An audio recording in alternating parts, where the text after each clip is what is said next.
Yo, yo, yo, what is up, everybody? Chris here from Fake Sports News, back at it again with another video. Today, I'm going to be bringing you guys a quick recap of what happened during today's matches my time, that, of course, being day 3 of the Stage 4 Major, hosted by the New York Subliners, as well as giving you guys a preview of what you can likely expect going into today's matches, that, of course, being day 4 or Championship Sunday of the New York Subliners Major 4.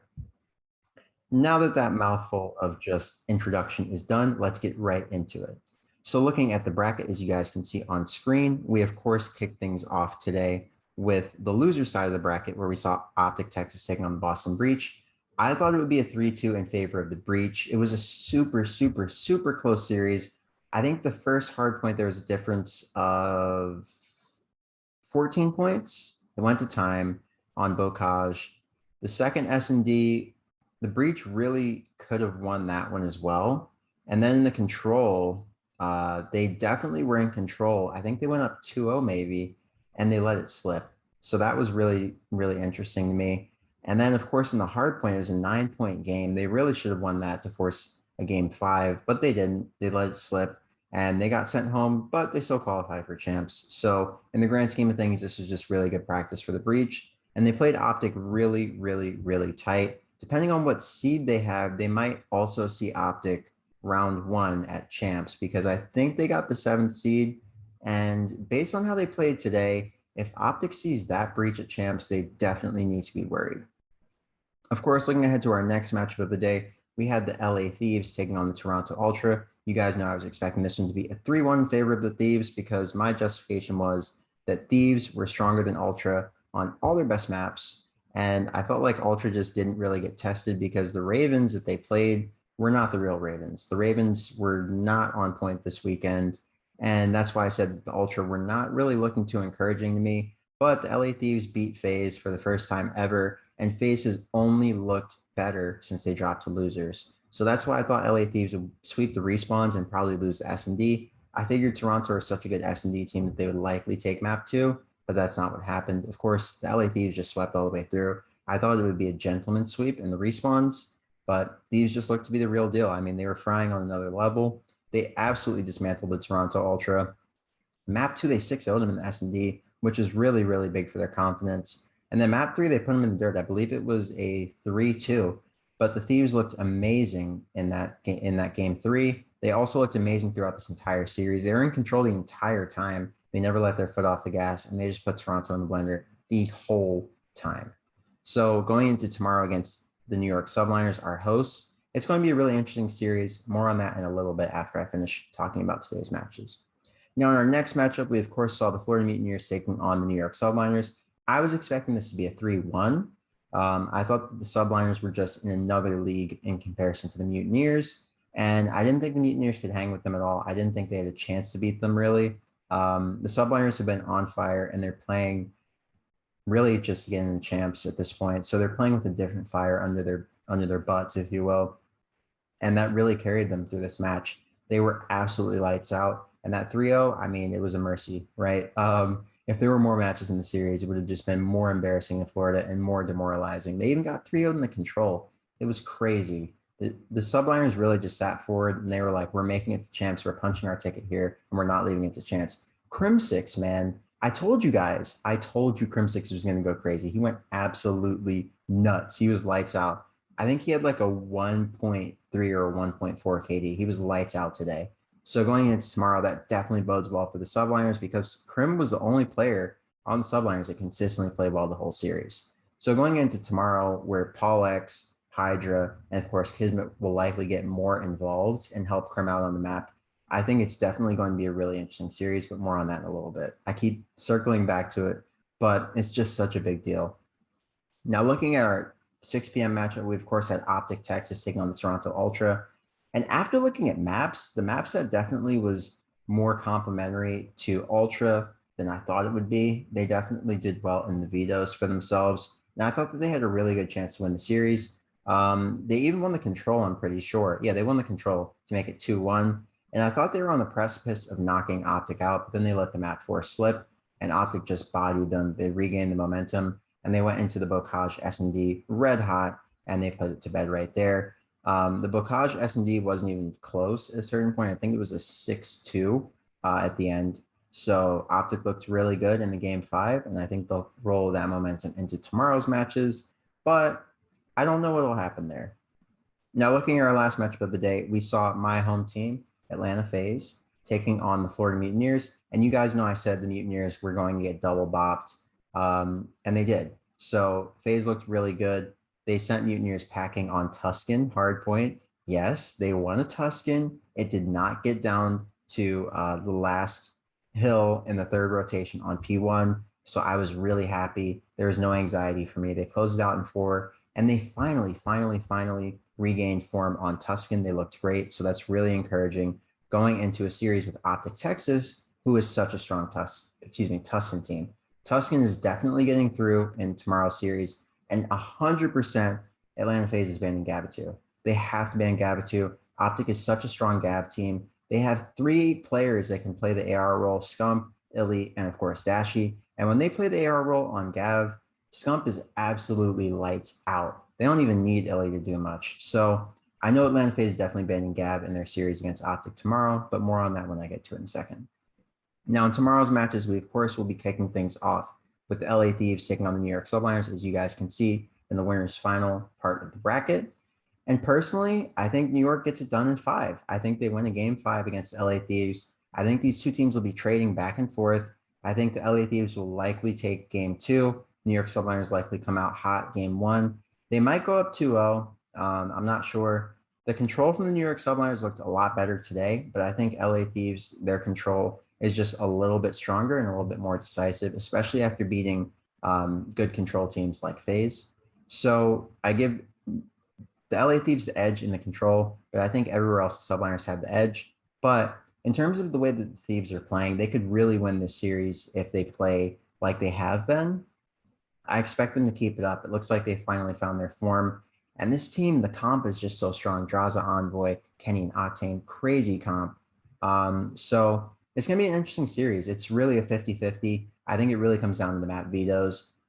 If the Subliners throw in the vetoes and they allow, let's say, a Tuscan in there, that would definitely be a toss-up. LA Thieves are a really good Tuscan team. Subliners are also a solid Tuscan team, but not on the same level as LA Thieves. So I think their only pathway to winning a hard point against the Thieves is to let Bocage through and to chow them on Gav. Thieves used to be lights out on Gav, but their Gav has kind of fallen by the wayside. So it's a map that they've been avoiding lately. But I think that's really the only way that the Subliners have a pathway to victory here. Their Berlin hardpoint is really good as well. So I don't know. I don't see Berlin making it through for the Thieves. I think that likely Subliners will ban that, or they'll probably ban Tuscan, and then Thieves will probably ban Berlin because the Subliners are pretty solid on Berlin. So we'll see how that goes, but I think the vetoes are really what are going to make the difference in this series. So stay tuned to my Twitter account. I'll make a live call there and say who I'm favoring based on the map vetoes. Now that was a mouthful, but my actual prediction, I think the Subliners do it. They need the 20 points so badly to overtake the Florida Mutineers. And if nothing else, I feel like the LA Thieves might even throw to allow them to make it into champs because no one wants to face Florida. Florida is such an X factor team. You can at least game plan for New York because you know how they're going to play. But Florida, they're just so ratty and just random, right? Like this team could really like turn up and just destroy anybody at champs. So I think that likely teams will be trying to block Florida from getting in, and they want Subliners to get in. They've got a lot of VOD on Subliners. Everybody's played Subliners a lot, and they're less of a wild card. So I know it was a mouthful, but my decisive pick is New York Subliners in the game 5. I just think that this is the tournament for them. They're playing at home. The crowd is on their side, and I don't see them stopping anytime soon. They're making the Cinderella run to end all Cinderella runs. And as long as they get top 2, they qualify for champs, and nothing will stop them from qualifying for champs, it seems. So with that in mind, I think 3-2 Subliners is how it pans out. Now, that takes us to the lower half of the bracket where we will see round 4 of the losers bracket. And honestly, I think that based on what I've seen from Optic, they played a very hobbled Boston Breach. They also played a horrendous Minnesota Rokkr, right? Rokkr had no ice this tournament. If Subliners didn't troll those first 2 maps, if Hydra and Crim had plugged in their controllers, then it definitely would have been a 3-0 in my opinion. Rokkr was just not informed this weekend, and they took Optic to a game 5 not playing well. So that doesn't bode well for them. Similarly, Breach really should have beat them at multiple times in that series. They really beat themselves and they choked. They genuinely choked. I hate to say the teams choke because I feel like it's just harsh. But in that series, they really threw it away. They had the advantage right in their hands and they just gave it up. So same thing happened with Ultra. They had multiple opportunities to win it, especially in the Tuscan hardpoint. A lot of things didn't go their way, and they really should have closed the series out, honestly. Same thing in map 5. Just a lot of little things didn't go their way that they really should have telegraphed and read. They were playing really slow and really scared the whole series. And I feel like those 3 teams that Optic beat really beat themselves because of the fear factor that Optic has, of course, being such a strong team, right? That's part of what makes winning teams so good, the fear factor that they instill in their opponents. You know that they could come from anywhere, and you just kind of freeze sometimes if you're playing a team of that caliber. So I think Atlanta Faze, with the form that they've been in lately, they look like they're finally getting into their form at the right time. Abizi is really starting to play the kind of COD that he needs to in Vanguard, a little bit slower, a lot more selfless, and a lot less like head bashing entry type where he's just throwing his life away like he has been previously in this game. And for that reason, I think that Faze win this one 3-2.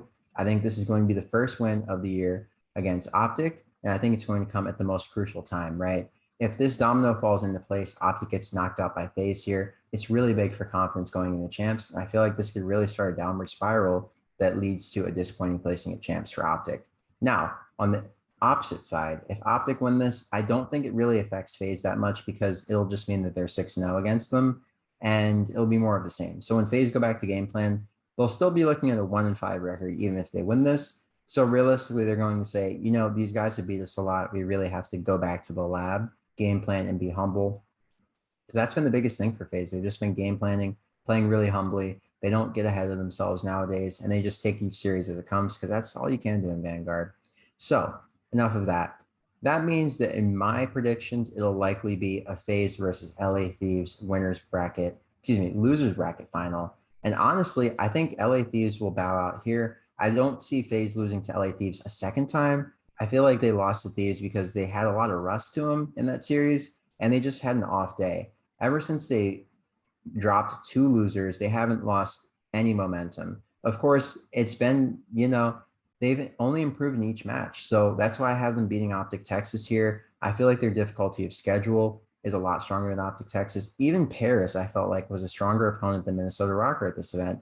Minnesota Rokkr just couldn't get anything going. It could possibly be due to Standy's alleged injury, or just that Rokkr's not a really great LAN team. They're always a good online team, but never a good LAN team. Fun fact, this team never won a single series on LAN. No, they won 1 series on LAN, and they played at Prom, they played 2, and then here they played 2. They lost both here, and they won maybe 1 at Major 4 if they won 1 at all. I don't think they won 1 at Major. No. They got double bopped out of Major 4. So this team never won a LAN series. That's not encouraging. And the same can be said for Boston Breach. They just weren't looking as strong as they normally have. Sorry if that's in the background. It's an emergency thing, like a test thing, if you hear that.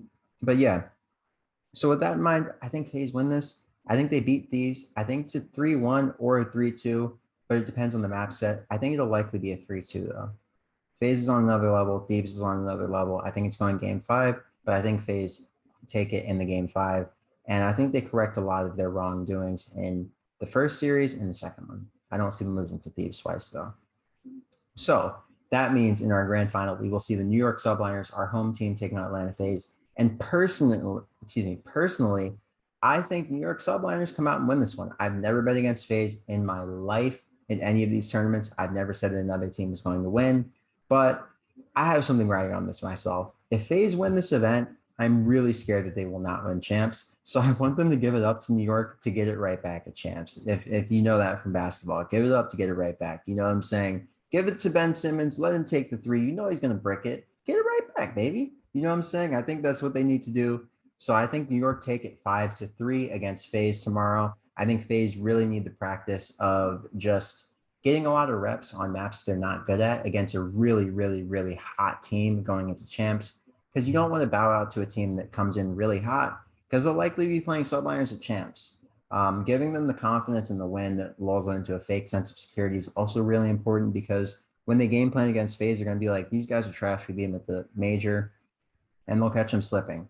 So yeah, guys, I'll just about wrap it up for me. If you want a quick recap, I am thinking 3-2 subliners, 3-2 Faze, 3-2 Faze, 5-3 subliners. And I think the New York subliners are our major four champions. I think they win it at home, punch their ticket to champs, and come in as a clear favorite. So yeah, guys, I hope you enjoy all the COD. This has literally been the greatest tournament that we have ever seen, bar none. Sorry if I'm really amped. I took a double shot of Fazeberry G Fuel. I had to make sure that I was on point today, especially for the video after and during the matches. Crazy. I had to be lively and on point, you know? So yeah, guys, don't forget to like, comment, and subscribe if you are new to the channel. And be sure to come back. I guess tomorrow I'll probably do a wrap up event video just because this event's been so amazing and incredible.